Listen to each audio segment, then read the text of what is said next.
All right, today we're going to hook up power after we parked at the campground to our 2014 Sunseeker, Forest River Sunseeker. But it's not specific to that. Any Class C RVs going to have the same thing. So down here we've got our power cable, right?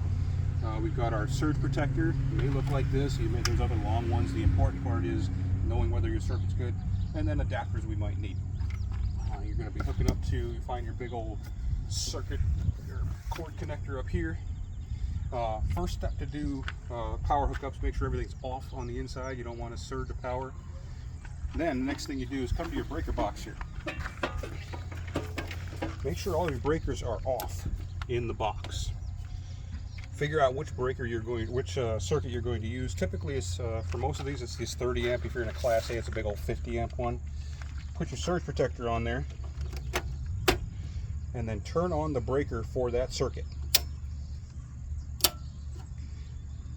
Any surge protector is going to have information on it about what the different lights mean. In this case, this one's telling us if these two lights are yellow, we've got a good circuit. If it's red, we've got a bad ground.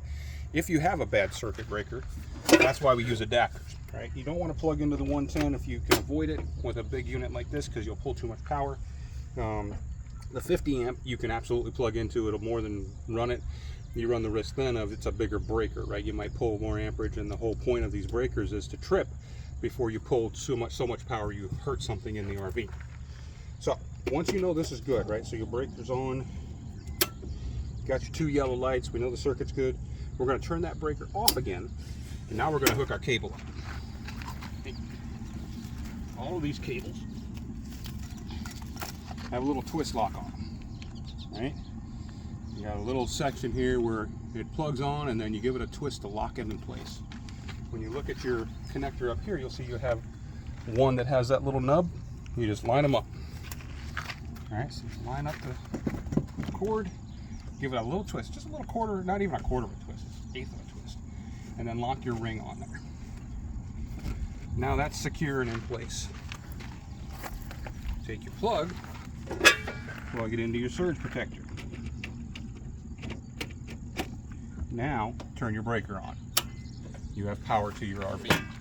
If you did have to use these adapters, and these come in different shapes and sizes too. I like these because they're nice and beefy, but this obviously lets you plug into a regular 110 power, and then you would plug this into your surge protector into this, and then your cord into that, right? Surge protector always goes between power and your RV. The 50 amp same way, right? You plug this in, surge protector goes there, plug it in, and that's it. You're now hooked up, ready to put out your slides, turn on your air conditioning, whatever you're going to be using power for. And just keep in mind, if all of a sudden power goes away, it might be a bad breaker. That's happened, right? Sometimes the breaker isn't working in here. Hook up to another one, get a hold of the campground. They'll usually come out and fix it, and you'll be able to get back to the 30 amp. All right, thanks.